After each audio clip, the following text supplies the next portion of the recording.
Hello दोस्तों, एक बार फिर स्वागत है आपका आपके YouTube channel learn mathematics with Pratap में। और आज की वीडियो में हम सीखेंगे बहुपदों के प्रकार और उनके शून्यकों के बारे में। इससे पहले वीडियो में हमने बहुपदों के बारे में सीखा था। अगर जिसे भी इस वीडियो को देखना है तो हमारी पहली वीडियो ज़रूर देखें। तो चलिए शुरू करते हैं। बहुपद।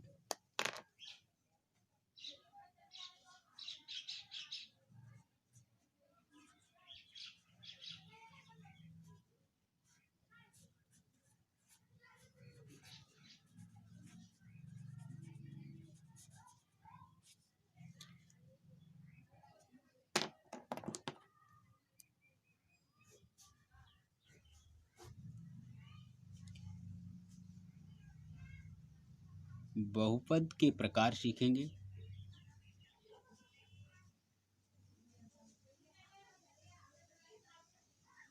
बहुपद को दो प्रकार से डिवाइड किया गया है, दो प्रकार से बांटा गया है। एक प्रकार होता है, पहला प्रकार है घातों के रूप में,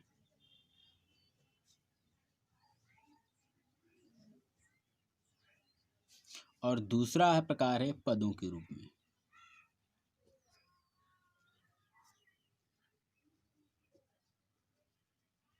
हम बहुपदों को दो प्रकार से डिवाइड कर सकते हैं, दो प्रकार से बांट सकते हैं, एक घातों के रूप में और दूसरा पदों के रूप में। तो देखते हैं घातों के रूप में क्या होता है।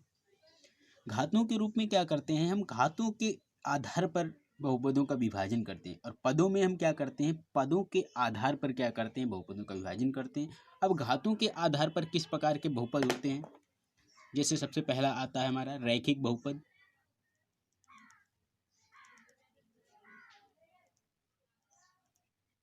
ऐसा बहुपद जिसकी एक घात होती है और एक घात को सामान्यतः नहीं लिखा जाता है, तो ऐसे बहुपद कहलाते हैं रैखिक बहुपद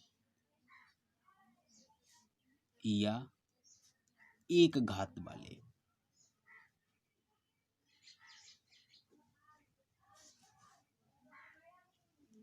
बहुपद। दूसरा नंबर आता है, जैसे हम उदाहरण भी समझते चलते हैं, जैसे 2x + 3, 2x + 3, ये हमारा इसमें कोई घात नहीं लगी, तो इसका मतलब यहाँ पर जो चर राशि है उस पर एक घात है, और ऐसा बहुपद कहलाता है हमारा एक घात वाला। या हम एक और एग्जाम्पल ले सकते हैं, 5t + 4, ये ऐसे बहुपद कहलाते हैं हमारे एक घात वाले। अब आता है नंबर 2,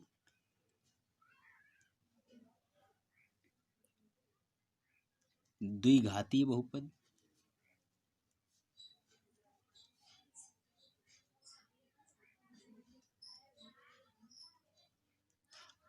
तो ऐसे बहुपद जिनमें दो घात होती है वो कहलाते हैं द्विघाती बहुपद। उदाहरण के तौर पर हम लिखेंगे 2x² + 3x + 5। ये ऐसा बहुपद है हमारा जिसपे कितनी है, इसकी सबसे बड़ी घात 2 है, तो ये दो घाती बहुपद हो गया हमारा। फिर आता है त्रिघाती बहुपद।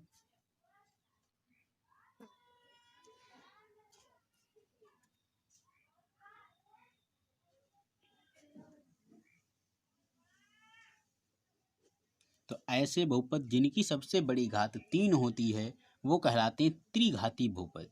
जैसे x की घात 3 + 4x² + 5, ये ऐसा बहुपद जिसकी सबसे बड़ी घात कितनी है, 3, तो ये हमारा कहलाएगा तीन घात वाला बहुपद।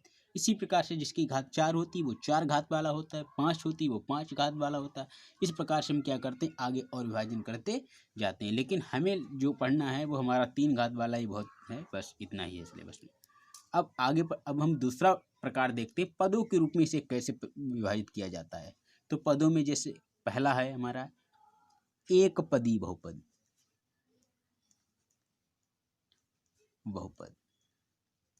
ऐसा बहुपद जिसमें सिर्फ एक पद होता है, एक टर्म होता है, वो कहलाता है एक पदी बहुपद। जैसे हम लिख दें सिर्फ 2x 5y की घात 2। यहाँ पर घातों पे कोई फर्क, यहाँ पे घातों से कोई मतलब नहीं रखा जाता, यहाँ पद गिने जाते हैं। यहाँ देखिए सिर्फ एक ही पद है इसमें, इन दोनों में हमने जो लिखा है वो एक ही पद, यहाँ 2x है, यहाँ 5y² है, ठीक है, घात चाहे जो भी हो लेकिन उससे हमें कोई फर्क नहीं पड़ता। हम पद पे देखते हैं तो यहाँ पर पद कितना है, दोनों में एक एक पद है। या हम लिख दें 6z की घात 3, तो ये भी क्या है, हमारा एक पद वाला ही बहुपद है। ये जैसे करके नंबर आता है दूसरा द्विपदीय।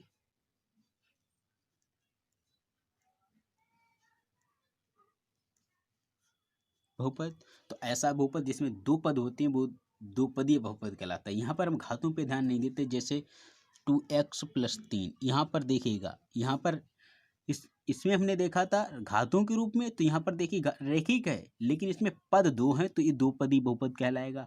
है रैखिक लेकिन कहलाएगा दोपदी बहुपद, इसमें दो पद हैं। इसी प्रकार से 2x की घात 3 + 5, इसमें भी दो पद हैं तो ये दोपदी बहुपद कहलाएगा। इसी प्रकार से आता है अगला टर्म त्रिपदीय बहुपद।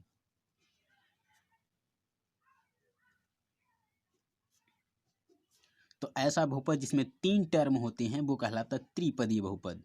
जैसे 5y की घात 3 + 4y + 9, ये हमारा जो बहुपद है वो क्या कहलाएगा, त्रिपदीय बहुपद। तो उम्मीद करता हूँ आपको बहुपद के बारे में जो सामान्य जानकारी थी वो आपको मिल गई होगी और आप समझ गए होंगे कि बहुपदों को किस प्रकार से बांटा जाता है और रैखिक बहुपद कौन से होते हैं, द्विघाती बहुपद कौन से होते हैं, त्रिघाती बहुपद कौन से होते हैं, और एकपदी, द्विपदी और त्रिपदी बहुपद क्या होते हैं। इसी प्रकार से बहुपदों को जैसे टर्म बढ़ते जाते हैं वैसे वैसे उनका नाम बढ़ता जाता है। ठीक है, जब 3 से ज़्यादा पद हो जाते हैं तो उसे हम कह देते हैं बहुपदीय बहुपद। ठीक है, अब बात करते हैं बहुपदों के शून्यक के बारे में। तो अब हम पढ़ेंगे बहुपद के शून्यक के बारे में।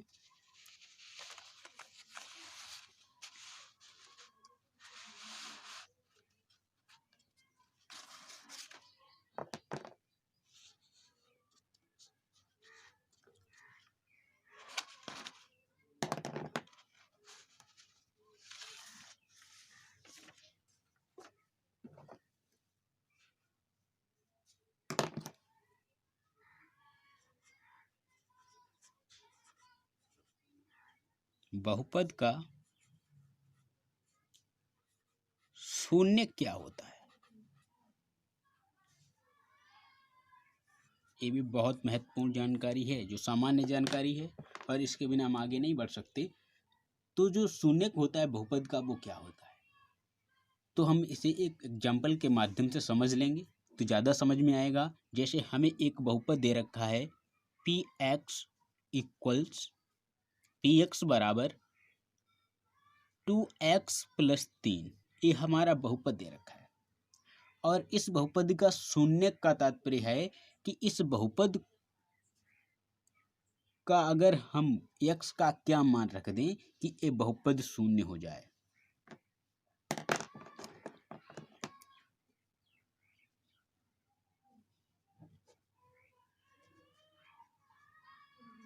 बहुपद का शून्य ज्ञात करना है इसका हमें, तो हम कैसे ज्ञात करेंगे, हम यहाँ पर x का कुछ ऐसा मान रखते हैं जिससे क्या हो जाए कि ये पूरा बहुपद शून्य हो जाए।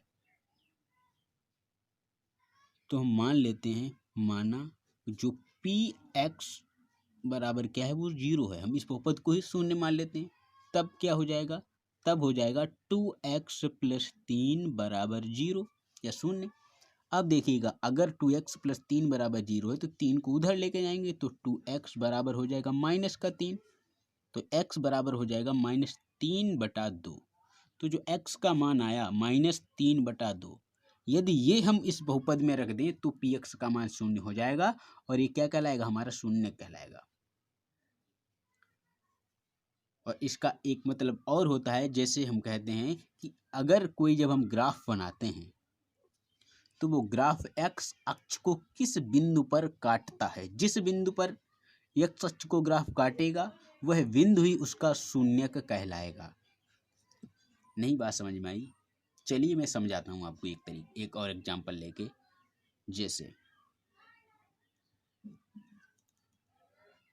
हमें बहुपद यही मान लिया हमने यही बहुपद है हमारे पास px बराबर, हम बहुपद मान लेते हैं y बराबर हमारा बहुपद है 3x + 4। ये समीकरण है किसी रेखा का, ठीक है, कोई सरल रेखा है उसका एक समीकरण है और हमें इस क्या करना है, हमें इस यहाँ पर इसका शून्य ज्ञात करना है। तो हम कैसे शून्य ज्ञात करेंगे, देखिए विचार करते हैं इस पे। यहाँ पर आप क्या करोगे, यदि आप x का मान शून्य रख दो, x बराबर शून्य रखने पर तो आपको y बराबर क्या हो जाएगा, 3 × 0 + 4। तो y का मान क्या मिलेगा, 0,4। अर्थात इस स्थिति में अगर x का मान शून्य कर देते हैं तो जो रेखा है वो x अक्ष को कहीं पर भी प्रतिच्छेद नहीं करेगी, y अक्ष पे करेगी जाके। यदि रेखा x अक्ष पे प्रतिच्छेद करती है तो तब कब करेगी, देखिएगा।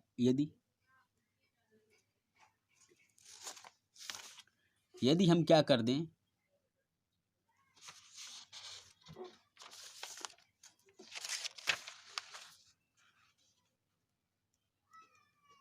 हम y बराबर 0 रख दें तो y बराबर 0 बराबर 3x + 4 हो जाएगा। तो 3x बराबर -4 हो जाएगा, 4 इधर जाएगा तो x बराबर हो जाएगा -4/3। तो x बराबर जो -4/3 आया, तो इससे क्या पता लगा कि जब बिंदु आपका क्या हो गया, बिंदु x, y होता है, आपने ग्राफ पढ़ा होगा तो उसमें समझ में आएगा आपको। तो यहाँ पर जो बिंदु x का मान -4/3 हो गया और y का मान क्या है, 0। इस स्थिति में क्या होगा, जो रेखा होगी वो x अक्ष को प्रतिच्छेद करेगी, y अक्ष को नहीं काटेगी। अगर ग्राफ बनाना चाहें तो किस प्रकार से बनेगा, देखिएगा, हम यहाँ पे आपको समझाते हैं। ये इधर हम लिखते हैं, इसे x अक्ष माना जाता है और जो इस तरीके से क्या हो जाता है, ये y अक्ष होती है, y एक्सिस। ये होता है मूल बिंदु हमारा। इधर से जितनी भी दूरी हम मापते हैं, देखिए यहाँ पे बटे के रूप में मापेंगे, ठीक है। तो ये 0 है तो इधर आएगा प्लस का 1/3, 1/2/3, 3/3 और ये 4/3। इसी प्रकार से इधर जाएंगे तो माइनस में मापेंगे, 1/3, माइनस का 2/3, माइनस का 3/3 और ये माइनस का 4/3। इसी प्रकार से ऊपर 1/3, 2/3, 3/3 और 4/3। तो हमारा ये जो बिंदु है -4/3, तो -4/3 कहाँ, यहाँ पे आया, x पे कहीं दूरी नहीं चलते और ये वाला बिंदु क्या हो जाएगा हमारा, -4/3, 0 हो जाएगा, ठीक है। तो इसका एक शून्य ई हो गया। तो उम्मीद करता हूँ शून्य आपके अच्छे से समझ में आ गया होगा। अगर आपको हमारी वीडियो पसंद आई हो तो हमारे चैनल को लाइक और सब्सक्राइब करना ना भूलिएगा। साथ में शेयर का बटन जरूर दबाएं और बेल आइकन की घंटी को दबाना ना भूलें, जिससे हमारी आने वाली वीडियो का नोटिफिकेशन सबसे पहले आप तक पहुंचे। और अगली वीडियो हम पढ़ेंगे इसमें बहुपदों के शून्यकों के बारे में और हम अभ्यास के प्रश्न लगाएंगे, इसमें हल करेंगे। तो साथियों, थैंक यू।